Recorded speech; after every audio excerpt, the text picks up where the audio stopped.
Къде постъпи? Не, Боби е ограничен. вторник дойде. Веднага на По вторник дойде, от сряда... Що? Има авторски, не мога да работим аз. Ден видел. Да. Не, нещо не го устроим. Смените. Смените, мисля, че ще си взимате пето. Не, да, ама съм си тук. Ти къде си? Голф шестичка. Не бе. 301. Номер. Абе, много. Добре, бе. А какво карал Жорката? Голф шестица. Не бе, Жорката от цирка. Супер мас. Не, Кароса е карал и Шкода такова. Хладилник е била, бе. Там са били... Какви тигри си са?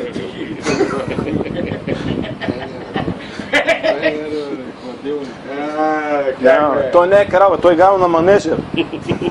А вика, като почваме да правиме шапитото,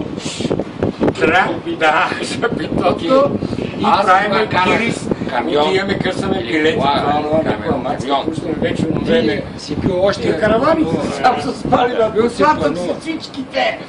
Там ме ръгосване Яковате. Колко ги опара? А кога съм бил, ти си викал, си викал, мамо, дай да цици. Ама няма цирка. Няма, той е десирал конете, Те бе. стегнати пичоци. Стеглят и само от тия акробатките. Вика. Секс на въжето. Да.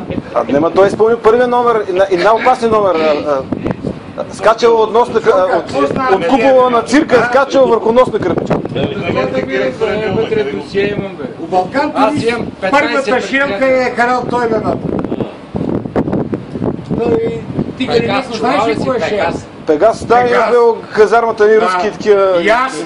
Пегас. Карал ли си Пегас, а? Карал съм Помниш Пегас. ли тия къде мите язовете, един бизон имаше на капака? Пегас е испански автобус, много беко водиш.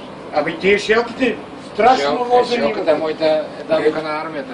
Да. Шашелката е като лекар.